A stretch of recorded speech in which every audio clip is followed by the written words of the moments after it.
Ladies and gentlemen, boys and girls, allow me to introduce myself. My name is Robin Lee. I am here with the International Compliance Association. The topic for today is financial crime, and I have here with me my esteemed colleague, Miss Dione Schick. Dione, how are you doing? Good, Robin. Thank you. How are you doing? Very well, thank you. Good. Very well. Good. Can't complain. Yeah. Okay, and so Dione, if you just want to let everyone know, what is it that you do here at ICA? Okay, sure. Yeah, thanks, Robin. As Robin said, my name is Dione Schick, and I'm the Asia Program Director for the International Compliance Training Academy. And so my role involves delivering training, researching regulations, writing up papers across the regulatory jurisdictions such as Hong Kong, Singapore, Malaysia, Indonesia. Fantastic, fantastic.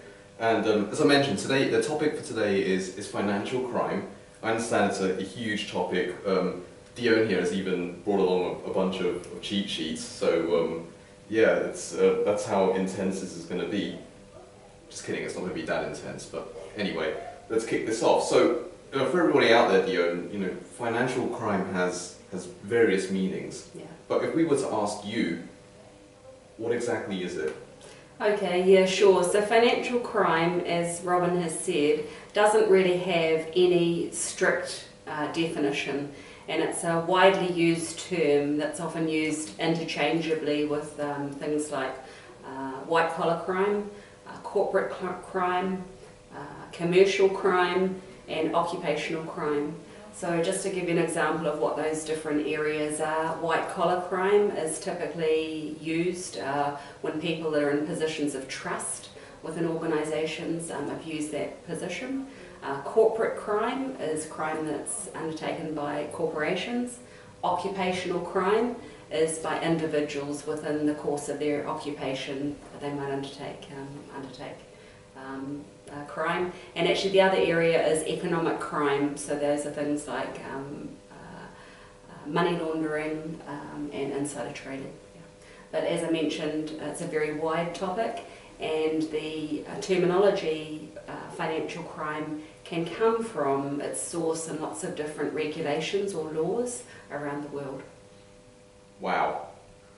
Told you this was going to get intense, guys. Anyway, so, within that scope, if you were to boil financial crime down to a series of topics, yeah, what exactly would they be? Okay, so the types of topics that would fall under financial crime would include insider trading, market abuse, corruption, even terrorist financing, also fraud and dishonesty crimes. And under fraud and dishonesty crimes, you've got things like insurance fraud, bank fraud, identity theft, banking, I mentioned banking fraud, securities and investment fraud, and of course computer fraud, which is a very quickly increasing area of fraud at the moment. Yeah. Makes sense, it makes sense. And, let's give everyone a little history lesson here per se. When and how did it become a separate area of study? Yeah, sure. So just as anti-money laundering emerged out of the shadows in recent years, financial crime has also come out of the shadows as a result of a sharp increase in regulation, and also there's been a lot of high-profile and publicly available there's been a lot of high-profile cases around financial crime in the last few years. And also, Robin, there's been an increased regulatory scrutiny on things like insider dealing and insider trading.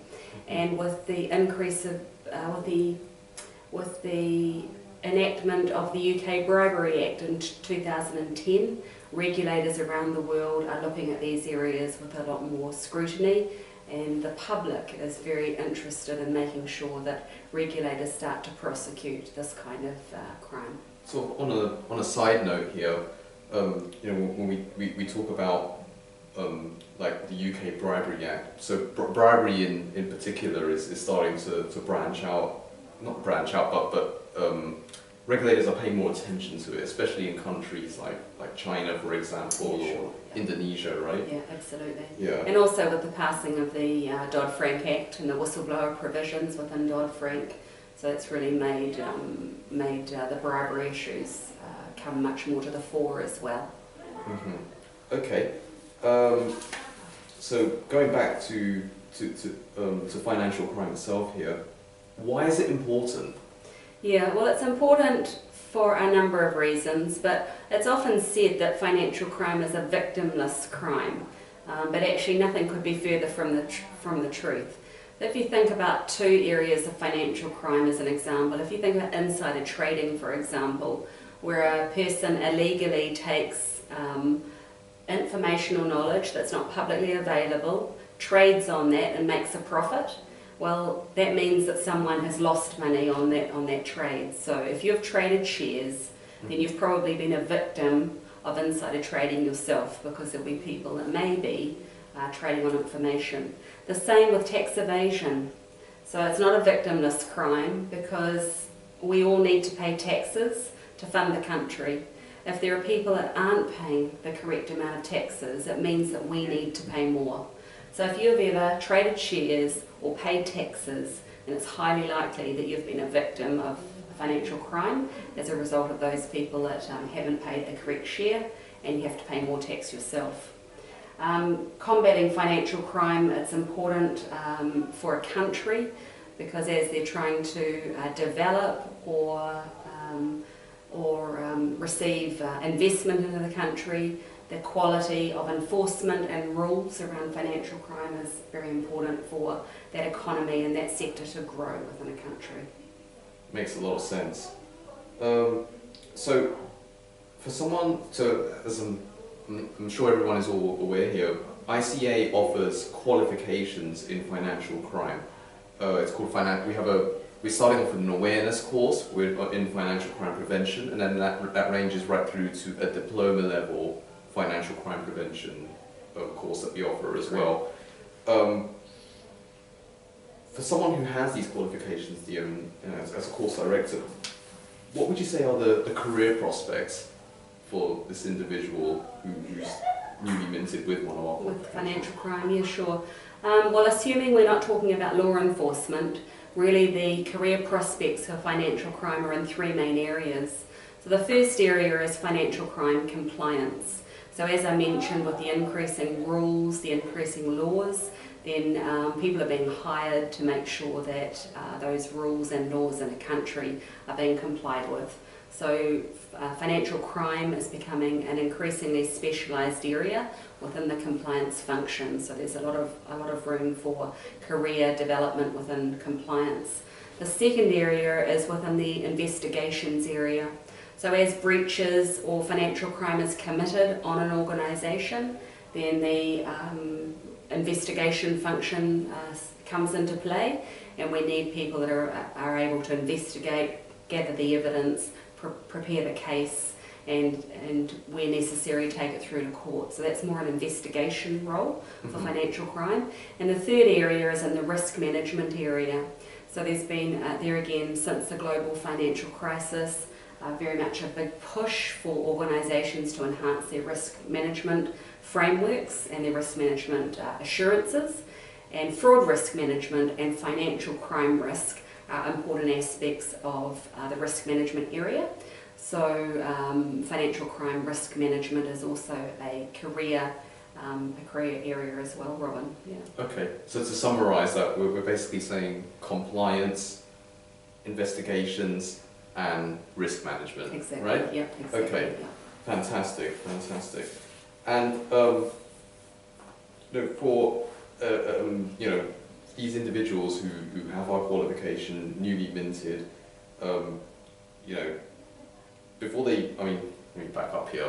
I guess what I'm talking about, what I want to get at is, what are the typical attributes for these individuals who want to follow this career path? Yeah, it's a great question. And actually, financial crime, as I alluded to before, is in two main areas. One is the prevention of financial crime, and one is in the investigation of financial crime. So across those two, the proactive and the reactive area, you've got sort of probably four main attributes. You really need to be part lawyer. So part lawyer so that you can understand and interpret complex laws and regulations. That counts me out already. And also the ability to then write up user-friendly policies and procedures. So part lawyer. You really need to be part forensic accountant. So detailed, analytic, being able to follow things through, professional skepticism. I guess I'll count it out again on that one. Part investigator, so there again the ability to be tenacious, to be calm under pressure, to be collaborative and to be thorough in order to find the evidence and find out what's going on and getting to the bottom of things. And the other one is maybe part entrepreneur, willing to push boundaries, ask questions, creative and innovative. So those would be some of the attributes across those areas. Okay, excellent. I think this is clearly something that alluded to that you'd be better at than I would. But moving on right along, what do you see as the future for financial crime? Yeah, well, the future for financial crime, as we read in the paper almost every day, it's a growth area. So there's no shortage of financial crime. So then that means that the potential for careers and financial crime as an area of study, financial crime as a career, and financial crime prevention, and also financial crime compliance. Increased rules, increased regulation, increased public expectation, increased regulatory scrutiny, and the financial services